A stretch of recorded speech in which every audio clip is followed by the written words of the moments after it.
I was 52 years old when my life split cleanly down the middle, like a tree struck by lightning. Before and after, warmth and ash. My husband, Daniel Mitchell, died on a Tuesday morning in March, the kind of morning that pretends to be ordinary. He kissed me goodbye in the kitchen, coffee steaming between us, his hand warm on my lower back. He complained about a meeting he didn't want to attend. I reminded him to take his blood pressure medication. He rolled his eyes and smiled the way he always did when he knew I was right. By noon, a stranger was standing in my living room, holding a badge and speaking in a careful, rehearsed voice about a sudden heart attack. By nightfall, I was alone in our bed, clutching Daniel's pillow and breathing in a scent that would never be refreshed. Grief is not dramatic at first. It is administrative. Death certificates, phone calls, condolences that slide off you like rain off glass. It wasn't until the house emptied, until the casseroles stopped coming, that the silence grew teeth. 24 years of marriage leaves grooves in your soul. I kept expecting to hear Daniel's keys at the door. I kept setting out 2 mugs. I kept forgetting, and every forgetting was a fresh wound. 3 weeks after the funeral, when the world had decided I should be moving on, Daniel surprised me for the last time. The lawyer's office smelled like lemon polish and old paper. I sat across from a man with kind eyes who kept saying my name softly, as if volume alone might break me. "There is one asset," he said, clearing his throat, "that you were not aware of." I almost laughed. Daniel and I had shared everything, or so I thought. He slid a folder across the desk. Inside was a deed. A remote farm property in Canada. I stared at the address, the unfamiliar province name, the acreage listed in neat legal language. My heart began to pound, not with excitement, but with a cold, creeping confusion.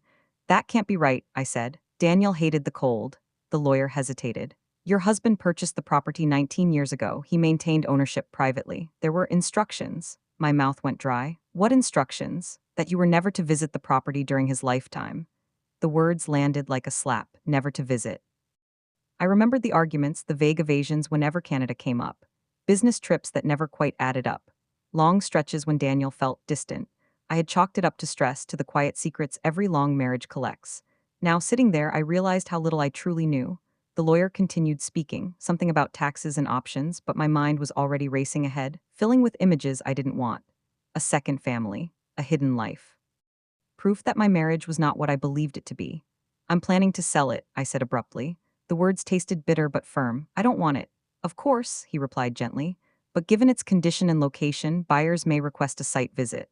I nodded, though my stomach twisted. That night I barely slept. Daniel's prohibition echoed in my head, growing louder with every hour. Never visit. Why? What was he hiding so fiercely that he kept it from the woman who shared his bed for 2 decades? By morning, curiosity had sunk its claws into me. I booked a flight. 2 days later, I found myself staring out the window of a small prop plane, watching the landscape below shift from cities to forests to something vast and untamed. Canada unfolded beneath me like a secret too big to keep. After landing, I rented a car that smelled faintly of pine and drove for hours, following directions printed on a single sheet of paper the lawyer had provided. The road narrowed. Cell service vanished. Snow lingered stubbornly in shaded ditches, even though spring had technically arrived. I told myself I was being ridiculous, that this was just land and wood and silence, that I would walk through, confirm it was empty, and leave. But my hands shook on the steering wheel. The farm appeared suddenly, tucked between tall evergreens, as if it had been deliberately hidden. A weathered wooden gate leaned to one side, its paint long peeled away. Beyond it stretched open land, uneven and wild, dotted with old fencing and a barn that had clearly seen better decades. At the center stood the house. It was larger than I expected. 2 stories, gray siding dulled by time, windows dark and unwelcoming. Smoke did not curl from the chimney. No tire tracks marred the dirt driveway. Abandoned, I parked and sat there, engine idling, my pulse thudding in my ears. A strange sensation crept over me, not fear exactly, but recognition. As if some part of me had always known this place existed. I turned off the car. The silence was profound. No traffic, no distant sirens, just wind through trees and the faint creak of wood settling. I approached the front door slowly. The key Daniel had left in the lawyer's envelope felt heavy in my palm. When I unlocked the door and stepped inside, the smell hit me first. Dust and old paper, but also something warmer. Familiar. The living room was furnished, not staged, lived in. A couch with a throw blanket folded neatly over one arm. A bookshelf lined with novels I recognized, Daniel's favorites. A coffee mug on the table, chipped at the rim, exactly like the one he used at home. My breath caught. This wasn't a forgotten investment property. This was a life. I moved deeper into the house, my footsteps echoing too loudly. Photographs lined the hallway. Landscapes at first, then candid shots of people. Strangers smiling at the camera. A younger Daniel, unmistakable even with fewer lines on his face, his arm slung around someone I didn't recognize. A woman. She was standing beside him, her smile open, her eyes bright. Her hand rested on his chest in a way that was intimate, unguarded. I stared until my vision blurred. Upstairs, the bedroom was neatly made.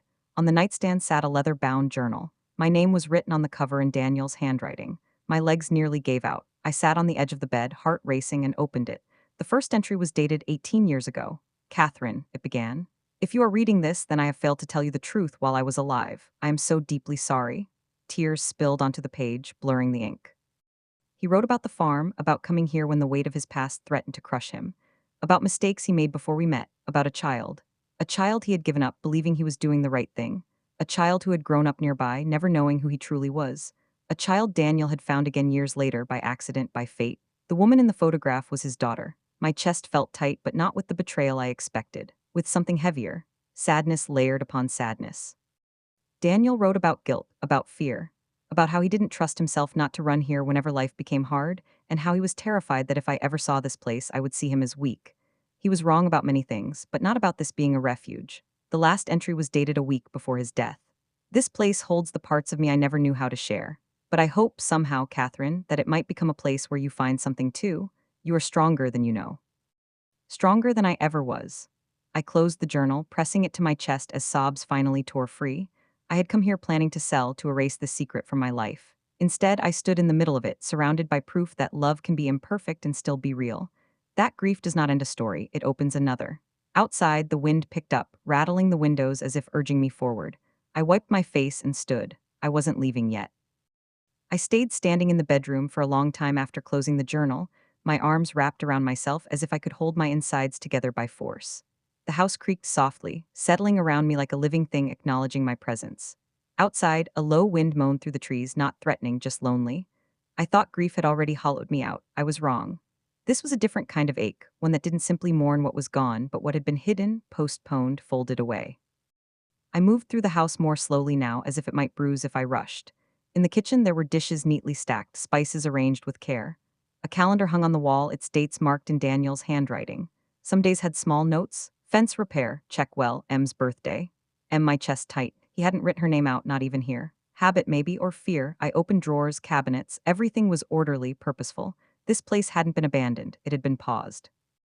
In the living room, I sat on the couch and let myself imagine Daniel here, sleeves rolled up, radio playing softly while he fixed something that didn't strictly need fixing. I could see him breathing easier in this space, the way he sometimes did when we went on vacation, lighter, quieter, as if some invisible pressure eased. That realization hurt more than the photograph. I slept poorly that first night, wrapped in a blanket that smelled faintly of cedar and detergent.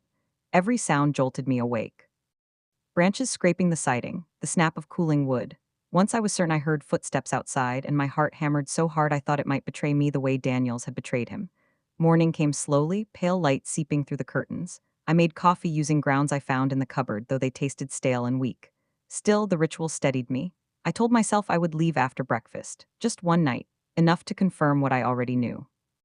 But when I stepped outside, the land stretched before me in a way that made my breath catch. Mist clung to the fields, softening the edges of everything.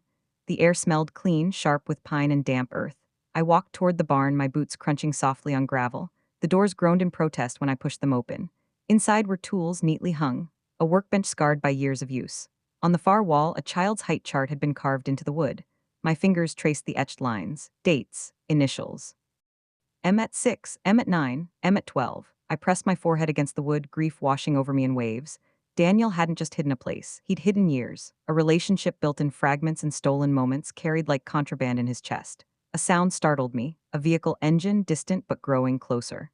Panic flared. I hadn't seen another soul since arriving. My first irrational thought was that someone had come to stop me, to guard this secret even now. I stepped back outside, squinting down the road. A pickup truck pulled up to the gate, dust swirling around its tires. It stopped, engine idling. The driver's door opened. A woman stepped out. She was in her 30s, maybe early 40s. Brown hair pulled into a loose ponytail. She wore jeans, boots, and a jacket that had seen better days. She hesitated when she saw me, surprise flickering across her face before something like resignation settled in. "You must be Catherine," she said. Her voice was steady, but her eyes searched my face, hungry and wary all at once. "Yes," I replied, my throat tight. "And you are?" She exhaled slowly. "I'm Maya." The world tilted. We stood there, separated by 20 yards of dirt and nearly 2 decades of silence. I wanted to say 1,000 things. I wanted to apologize for a pain I hadn't caused and explain things I didn't understand. Instead, I said the only honest thing I could. I didn't know about you. Her mouth curved into a sad smile. I figured. She walked closer, stopping a few feet away as if crossing an invisible boundary. Up close, the resemblance was unmistakable. Daniel's eyes, his chin, seeing them on another face was like being punched and hugged at the same time. I come by every few weeks, she said, to check on the place. When I saw your car, she trailed off. I almost left, I admitted. I probably should have. No, she said quickly, too quickly. I mean, you have every right to be here. The word right hung between us, heavy with implications. We ended up sitting at the kitchen table, mugs of coffee growing cold between us. The conversation was halting at first, each sentence tested before being released. He never told me he was married, Maya said quietly. Not at first. By the time he did, it felt too late to pretend I didn't care. I nodded. He never told me about you, not until. I gestured vaguely upward toward the bedroom, the journal. Silence stretched. It wasn't hostile, just full. I loved him, she said eventually, staring into her cup. Not in the way you did, but he mattered to me. He showed up when he could, helped when he was needed. This place, it was ours in a way. I felt an unexpected surge of protectiveness, not over Daniel, but over this woman whose life had been shaped by his choices. I'm not here to take it from you, I said. The words surprised me as they left my mouth. I came planning to sell, to close this chapter as fast as possible, but now I wasn't sure what I wanted. Maya studied me for a long moment. He believed you were stronger than him, she said. He used to say that if anyone could carry the truth, it was you. I laughed softly, the sound brittle. He underestimated how much it would hurt. We talked for hours about Daniel's laugh, his stubbornness, the way he always burned pancakes. Grief found new shapes as it passed between us, reshaping itself with each shared memory. By the time Maya left, the sun was dipping low, painting the fields gold. At the door, she hesitated. I don't know what you'll decide, she said. About the farm, about everything, but I'm glad you came. So am I said and realized it was true. That night I slept better. Over the next days I stayed. I explored the land, learned its rhythms. I fixed small things, loose hinges, a leaky faucet, not because they needed fixing, but because my hands needed something to do. Maya came by again, then again. Our conversations grew easier, layered with an unspoken understanding that neither of us was the villain in this story. One afternoon, while sorting through papers in the study, I found a folder labeled simply, Catherine. Inside were documents. Letters Daniel had written but never sent. Pages and pages of thoughts, confessions, apologies. At the bottom was a legal form, a trust. The farm was never meant to be sold. It was meant to be shared, maintained for Maya's benefit, but owned jointly with me. A bridge he'd built quietly, hoping it might one day hold. I sat there a long time, the weight of that decision pressing on me.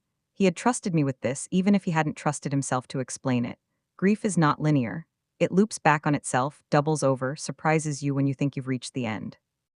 But in the quiet of that room, with dust motes dancing in the sunlight, I felt something else begin to stir, purpose. I wasn't here by accident, and maybe, just maybe, neither was this place. When Maya arrived later that evening, I handed her the folder. He wanted this to be a beginning, I said, not an ending. She looked at me, eyes shining with unshed tears. Are you sure? No, I replied honestly. But I'm willing to try. Outside, the wind moved gently through the trees, no longer mournful, but alive with possibility. The days began to take on a shape after that, as if time itself had decided to stop collapsing inward and stretch back out again. Morning light filtered through the kitchen window at the same angle every day, catching dust in its glow. I started waking before my alarm, my body remembering a rhythm I didn't know it missed. Maya and I fell into a cautious routine. She would arrive mid-morning most days, her truck announcing her long before she reached the house. At first, we stayed carefully polite, circling the obvious truths like skittish animals. But grief has a way of stripping away pretense. When you've both loved the same man and lost him, there's very little left to hide behind. One afternoon, while we were repairing a broken fence post near the far edge of the property, Maya stopped suddenly, her hammer hanging loose at her side. He wanted to bring you here, she said. I froze. What? Years ago, she continued, eyes fixed on the horizon. He talked about it sometimes, said he imagined the three of us sitting on the porch drinking coffee like it was the most natural thing in the world. My chest tightened. Then why didn't he? She shrugged, a small, helpless motion. Fear, I guess. He was terrified of disappointing you, of losing the version of himself you believed in. I swallowed hard. I wish he'd trusted me. So do I. That night, I dreamed of Daniel for the first time since his death. He was standing in the field at dusk, hands in his pockets, watching the sky darken. When I called his name, he turned and smiled, but there was sadness in his eyes, deep and apologetic. I woke with tears on my cheeks and a strange sense of peace settling over me. A week passed, then another. I called the lawyer and told him to put the sale on hold. I didn't explain why. I didn't need to. In the quiet moments, doubts crept in. What was I doing, clinging to a place that held so much pain? I was a woman with a life back home, responsibilities, friends who worried about me. This farm was not mine, not really. But every time I thought about leaving, something pulled me back. The way the land breathed. The way the house seemed to exhale at night, as if relieved to be occupied again. The way Maya's shoulders relaxed a little more each day, her guardedness softening. One evening, as we sat on the porch watching the sun sink behind the trees, Maya spoke without looking at me. My mom died when I was 16, she said. Daniel helped me through that, not as a father exactly, more like a steady presence, someone who showed up. I nodded. He was good at that, showing up when it mattered. She smiled faintly. Except when it came to telling the truth, I laughed quietly. Except then. Silence settled between us, comfortable now. Crickets began their evening chorus. Do you ever get angry? She asked. At him? All the time, I admitted. Sometimes I talk to him out loud, tell him exactly what I think about his choices. Me too, she said. I yell at him when I'm driving, like he can hear me better at 70 miles an hour. We both laughed, the sound rising into the twilight, surprising in its lightness. That was the moment I realized something fundamental had shifted. Grief hadn't disappeared, but it had changed shape. It was no longer a weight crushing my chest, but a thread woven through everything, painful, yes, but part of a larger tapestry. The second subplot of my life began quietly, almost unnoticed. Back home, I had been a woman defined by roles: wife, mother, employee. Now, stripped of the central one, I found myself asking questions I hadn't asked in decades. What did I want, separate from Daniel? What did my life look like if I stopped orbiting someone else's gravity? One afternoon, while cleaning out the study, I found an old drafting table tucked into a corner. Blueprints lay rolled beneath it, edges yellowed with age. What's this? I asked Maya when she arrived later. She smiled. Daniel used to sketch here, plans for the barn mostly. He talked about redesigning it someday, making it into something useful. I unrolled one of the blueprints, my fingers tracing the careful lines. A spark ignited in my chest. I had studied architecture in college before life had nudged me toward more practical paths. I hadn't drawn seriously in years. That night after Maya left, I sat at the drafting table and picked up a pencil. The first lines were shaky, tentative, but soon muscle memory took over. Ideas flowed. A renovated barn that could serve as a workshop, a small community space, maybe even a retreat. A place where people could come to mend things, objects, yes, but maybe also themselves. The idea scared me. It also thrilled me. Days later, I showed the sketches to Maya. Her eyes widened. You could really do this, she said. Turn this place into something alive. Do you think people would come? I asked, suddenly self-conscious. She grinned. I would. That was micro hook number one, the seed of a future neither of us had anticipated. The second came in the form of a phone call. My sister Ellen called one evening, her voice tight with concern. Kathy, it's been almost a month. When are you coming home? I don't know, I said honestly. There was a pause. You can't run away forever. I'm not running, I replied, though part of me feared she might be right. I'm figuring things out. You're grieving, she said gently. That's allowed, but disappearing into the wilderness isn't a solution. I looked out the window at the darkened fields, the stars sharp and plentiful in a way they never were back home. Maybe it's part of one. After we hung up, doubt gnawed at me. Was I romanticizing this place because it was easier than facing the life I'd left behind? Was I clinging to Daniel's ghost instead of building something new? I slept badly that night, tossing beneath the covers, my mind looping through fears and possibilities. The next morning, Maya didn't show up. By noon, worry had begun to curl in my stomach. She was reliable, almost to a fault. When her truck still hadn't appeared by late afternoon, I grabbed my keys. Her house was a small cabin a few miles down the road, tucked deeper into the trees. When I pulled up, her truck sat in the driveway, unmoving. Maya, I called, knocking on the door, no answer. I tried again, louder, still nothing. Panic flared, I pushed the door open. She was inside, sitting on the floor, her back against the couch, eyes closed. For one terrifying moment, I thought she was dead. Maya, I rushed to her side, relief flooding me when she stirred. I'm okay, she murmured, though her face was pale, just dizzy. I helped her onto the couch, my hands shaking. You scared me. Sorry, she said weakly. I think I pushed myself too hard, haven't been sleeping. I brought her water, made her sip slowly. As color returned to her cheeks, she looked at me with something like wonder. You came, she said. Of course I did, I replied, surprised by the fierceness in my own voice. You're not alone. In that moment, something crystallized between us, not obligation, not inheritance, but choice. Later, as she rested, I sat by the window, watching the trees sway. I realized that this place wasn't just Daniel's legacy. It was becoming ours, shaped by shared vulnerability and mutual care. The third micro hook arrived in the form of a letter, forwarded from my home address. It was from my employer: budget cuts, restructuring. My position was being eliminated. I read the words twice, numbness spreading through me. I should have felt panic. Instead, I felt an odd sense of release. That night, I told Maya. She listened quietly, then said, "Maybe this is the universe pushing you." Or shoving me off a cliff, I replied. She smiled. "Sometimes you have to jump to see if you can fly." I laughed, but her words lingered. Weeks passed. I began to imagine a future here more seriously. I researched zoning laws, permits. I sketched more designs, refining them, dreaming bigger. Maya helped, her practical knowledge grounding my idealism. The farm changed subtly under our care. We cleared brush, fixed fences, painted walls. The barn began to look less like a relic and more like a promise. One evening, as we stood together watching the sunset, Maya said, "He would have loved this." "I know," I replied, "but I'm glad he didn't get to see it." She looked at me, surprised. "He would have tried to control it," I continued. "To shape it into what he thought it should be. This way, it's ours." She nodded slowly. "You're right." That was the fourth micro hook, the realization that honoring the past doesn't mean surrendering to it. The fifth came quietly, unexpectedly. I found myself laughing more, deep, unguarded laughter that startled me with its ease. I felt moments of joy that didn't come with guilt attached. I began to understand that moving forward didn't mean leaving Daniel behind. It meant carrying what was good and letting the rest rest. One night I stood alone in the field, stars blazing overhead, and spoke aloud. "I forgive you," I said, "and I forgive myself." The wind stirred, brushing against my skin like a benediction. I wasn't healed, not fully, but I was healing. And for the first time since Daniel's death, the future didn't feel like an empty hallway.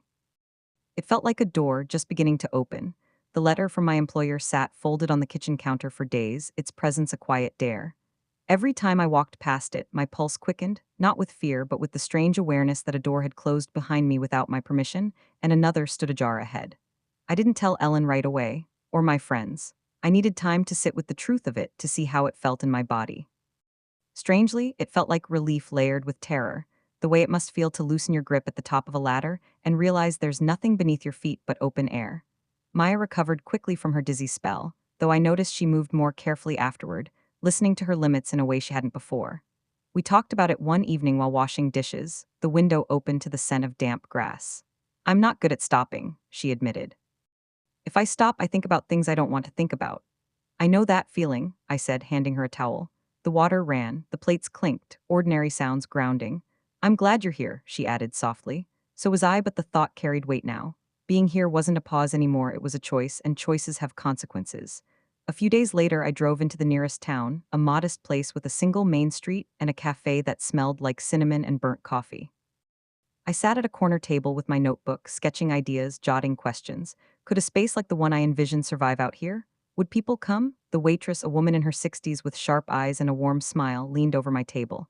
"You new around here?" "I am," I said, "thinking about staying." She nodded knowingly. "That's how it starts."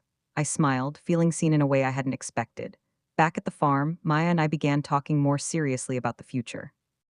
Not just the barn project, but us, how we would navigate this shared inheritance, this unusual bond. "I don't want to feel like I'm living on borrowed ground," she said one afternoon as we sat on the porch steps. "You're not," I replied. "This was always your home, I'm the guest." She shook her head. "Not anymore." The words sent a tremor through me. Home. The concept felt fragile, precious. I had lost one home already. Could I risk building another? That night, I opened Daniel's journal again, reading entries I had skimmed before. This time, I noticed something different, not just his guilt, but his hope. He had believed truly that something good could grow from the mess he'd made. That belief, flawed as it was, felt like a gift. I decided to tell Ellen. She listened in stunned silence as I explained everything: the farm, Maya, my job loss, the idea taking shape in my mind. "You're serious," she said finally. "I am." There was a long pause. I braced myself. "I'm proud of you," she said instead. Terrified but proud. Tears sprang to my eyes. "You don't think I'm running away?" "I think you're running towards something," she replied. "Just promise me you'll visit." "I promise." After that, the pieces began to move faster. I met with a local contractor recommended by the waitress, someone practical, skeptical, but intrigued by the vision. We walked through the barn together, my sketches spread across a makeshift table. "It's ambitious," he said. "Not impossible." "Not impossible." The words felt like a blessing. Maya threw herself into the planning, her energy focused and steady. She knew the land, the seasons, the unspoken rules of the place. Where I dreamed, she grounded. One evening as we worked late, she looked up suddenly. "Do you ever feel guilty?" "All the time," I admitted, "about being happy, about wanting more." "Me too," she said, "like we're betraying him somehow." I considered that. "I think the real betrayal would be staying stuck." She nodded slowly. The first real obstacle came unexpectedly. A letter arrived from a distant relative of Daniel's, someone I barely remembered meeting once at a holiday dinner years ago. He contested the trust, questioned Daniel's mental state, implied undue influence. I felt the old panic surge back, sharp and familiar. Legal battles, loss. The threat of having this fragile new beginning ripped away. Maya read the letter, her jaw tightening. I knew this was too good to be simple. "We'll handle it," I said, though my voice trembled. For days, anxiety shadowed everything. I replayed conversations, worried about what I might lose, but something surprising happened in that fear. I didn't retreat. I didn't freeze. Instead, I fought. I called the lawyer, gathered documents, presented Daniel's clear intentions, his meticulous planning. Maya stood beside me through it all, her presence a steady anchor. Weeks later, the challenge was dismissed. The relief was dizzying. That night, we opened a bottle of wine Daniel had kept in the cellar, saving it for some undefined future. We toasted not to him, but to us. To second chances, Maya said. To choosing courage, I added. As summer edged closer, the farm transformed. The barn renovation began in earnest. Neighbors stopped by, curious, some skeptical, some encouraging. Word spread. One afternoon, a woman arrived asking if we might consider hosting small workshops, art, writing, healing practices. The idea expanded, taking on a life of its own. I watched it all unfold with a sense of awe. This place, once a hiding spot for secrets, was becoming a gathering ground for truth. One quiet evening, as fireflies flickered in the fields, Maya and I sat side by side, comfortable in silence. "You know," she said, "you're not who I expected you to be." I smiled. "I could say the same. I thought you'd hate me."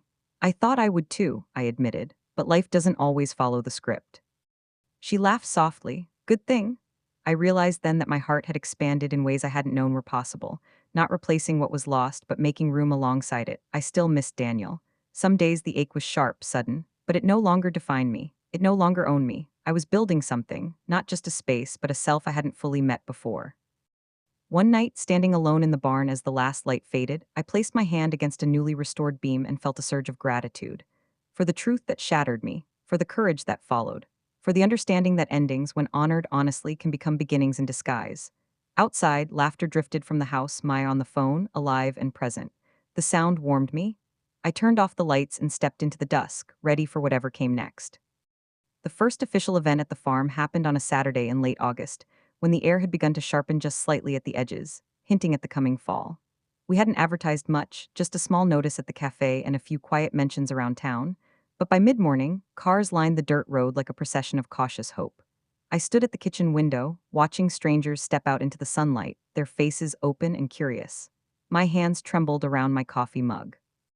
"What if this was a mistake?" I murmured. Maya, tying her hair back with practiced ease, glanced at me. "It's already too late for that." She was right, the doors were open, literally and figuratively. The barn smelled of fresh wood and lingering hay. Sunlight streamed through the high windows, illuminating the long tables we'd set up, the mismatched chairs gathered from neighbors and thrift stores. People moved slowly at first, voices hushed, as if they'd stumbled into something sacred by accident. I greeted them one by one, my smile feeling both foreign and deeply earned. Some came for the art workshop, others simply to see what this place was about. A few carried grief in their eyes so naked it made my chest ache. By noon, the space hummed with quiet energy. Brushes stroked canvas. Pens scratched across paper. Someone cried softly in a corner, comforted by a stranger's hand. I stood at the back, overwhelmed. Daniel had hidden here. I was opening it. The thought struck me with such force I had to sit down. During a break, a woman approached me. She introduced herself as Ruth, her voice steady but her hands shaking. "My husband died last year," she said. "I didn't know how to exist after that, but being here, it helps." I swallowed hard. "I'm glad." "So am I," she replied. "Thank you for not keeping this place to yourself." After she walked away, I turned toward the open barn doors and let the cool breeze wash over me. I realized then that this wasn't about redemption, not really. It was about permission. Giving myself and others permission to feel, to rebuild, to belong. The event ended at dusk. People lingered, reluctant to leave, as if stepping back into their lives felt heavier after touching something true. When the last car disappeared down the road, Maya and I stood in the empty barn, exhaustion settling over us like a blanket. "We did it," she said, disbelief coloring her voice. "We did," I echoed. That night's sleep came easily, deep and dreamless. In the weeks that followed, momentum built. More workshops, small retreats. A writer who asked to stay for a month. A grief counselor who offered her services in exchange for room and board. The farm filled with stories, with laughter, with pain that no longer felt so isolating. And still, doubt visited. It came late at night, when the house was quiet and the shadows felt too long. When I wondered if I was postponing the inevitable return to a life I'd abandoned. When I questioned whether I deserved this second act, this unexpected fullness. One night, unable to sleep, I went down to the study and opened Daniel's journal again. This time, I didn't read for answers. I read to understand the man I had loved, not just as my husband, but as a flawed human being. I realized something that surprised me. I no longer needed his approval. The next morning, I made a decision. I called the lawyer and began the process of making the farm a nonprofit foundation, a place with a mission larger than any one person, a structure that would outlast me, outgrow me. When I told Maya, she stared at me stunned. Are you sure? Yes, I said. This place shouldn't depend on one life or one secret. She nodded slowly, emotion flickering across her face. He would have been afraid of that. I smiled. Then it's definitely the right thing. Autumn arrived in earnest, painting the land in gold and fire. With it came visitors from farther away, drawn by word of mouth, by something they couldn't quite name. One afternoon, Ellen arrived. I watched her step out of her rental car, eyes wide as she took in the fields, the house, the barn alive with people. When she turned to me, tears streamed freely down her face. I get it now, she said. I really do. We walked together, and I showed her everything, the trust, the plans. The community that had sprung up like wildflowers. I'm proud of you, she repeated, this time with conviction. Later, as we sat on the porch, she asked quietly, Are you lonely? I considered the question carefully. Sometimes, I admitted, but I'm not alone. That distinction felt vital. Winter came gently, snow settling over the land like a hush. Activities slowed, turned inward, fires crackled, conversations deepened. The farm rested, gathering strength. On the anniversary of Daniel's death, I woke before dawn and walked out into the frozen field. The sky was pale, the world holding its breath. I spoke to him then, not in anger, not in accusation, but in truth. I wish you trusted me, I said softly. But I understand why you didn't, and I forgive you. The words felt final in the best way. As the sun crested the trees, warmth kissed my face. I turned back toward the house, toward the life waiting there. I was no longer defined by what I had lost. I was defined by what I chose to build. The second spring arrived quietly, without ceremony.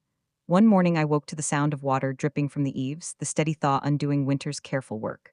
Sunlight slipped through the curtains, brighter than it had been in months, and for a moment I forgot where I was. Then I remembered everything. Daniel, the farm, Maya, the long road that had carried me here. I dressed and went outside barefoot, letting the cold grass bite into my skin. The land looked different now, not just seasonally, but essentially. Paths had formed where none existed before. The barn bore the marks of use, scuffed floors, fingerprints on the windows, life embedded into its bones. I breathed deeply and felt something settle inside me. Peace doesn't arrive like a trumpet blast. It comes like this, soft, tentative, asking permission. The nonprofit paperwork had gone through over the winter. The foundation now had a name, chosen carefully after weeks of debate, Open Field. Not because it sounded poetic, but because it described exactly what this place had become, an open space. No fences around grief, no locked doors on truth. Maya officially joined the board, though she hated the formality of it. She still lived in her cabin but spent most days here, managing logistics, greeting guests, fixing what broke. We had learned each other's rhythms, our silences, our sharp edges. We were family now, not by blood, by choice. One afternoon, while sorting donated books in the barn office, she paused, a paperback in her hand. Do you ever think about leaving? She asked. I looked up. Where? Anywhere else, she said, a different life. I considered it honestly. I think about change, I replied, but not escape. She nodded. Me too. That was how I knew we'd both grown. We no longer needed this place to hide. We stayed because we wanted to. Visitors continued to arrive, some for a day, some for weeks. They brought stories heavy with loss and hope tangled together. I listened more than I spoke. When I did speak, it was with the authority of someone who had survived and chosen to remain open anyway. One woman, younger than me by decades, asked during a closing circle, How did you know when you were ready to live again? I answered without thinking. When I realized living wasn't a betrayal, the words surprised me with their truth. On the second anniversary of Daniel's death, Maya and I didn't mark the day with solemnity. We planted a tree instead, a young maple near the edge of the field. The soil was cold and stubborn, resisting our shovels. He would have hated this, Maya said, grinning as she wiped dirt from her hands. He hated gardening, I agreed. Said it reminded him that time always wins. And yet, she said, patting the soil down around the sapling, and yet, that night I dreamed of him again, not standing apart this time, not apologetic. He was laughing, sleeves rolled up, watching people move through the barn. He didn't speak. He didn't need to. When I woke, my pillow was dry. Ellen visited often now, sometimes bringing friends, sometimes just herself. She had stopped worrying about me in that tight, anxious way and started trusting my happiness. Our relationship softened, matured, free of the roles we'd played for each other since childhood. One evening, as we sat on the porch watching a storm roll in, she said, You know you're braver than I ever gave you credit for. I smiled. I didn't know I was either. The rain came hard and fast, drumming against the roof, washing the land clean. I watched it fall and thought about how close I'd come to selling this place without ever stepping foot inside. how close I'd come to missing my own becoming. Life did not return to what it was before. It never does. Instead, it expanded, stretching to accommodate new truths. I learned that love can survive secrets, though it may not survive silence. I learned that grief does not end, it evolves, becoming a quieter companion rather than a captor. Most of all, I learned that strength is not the absence of breaking. It is what you choose to build from the pieces. One late afternoon, as golden light spilled across the fields, I walked alone to the far fence line. The maple tree we'd planted was already showing new leaves, impossibly green against the fading winter grass. I placed my hand against its slender trunk. "Thank you," I said, not to Daniel alone, but to the life that had forced my hand, pushed me beyond what I thought I could endure. I turned back toward the house, the barn, the people moving within them. My future waited there, not fully written, not guaranteed, but it was mine. And for the first time in a very long while, that was enough.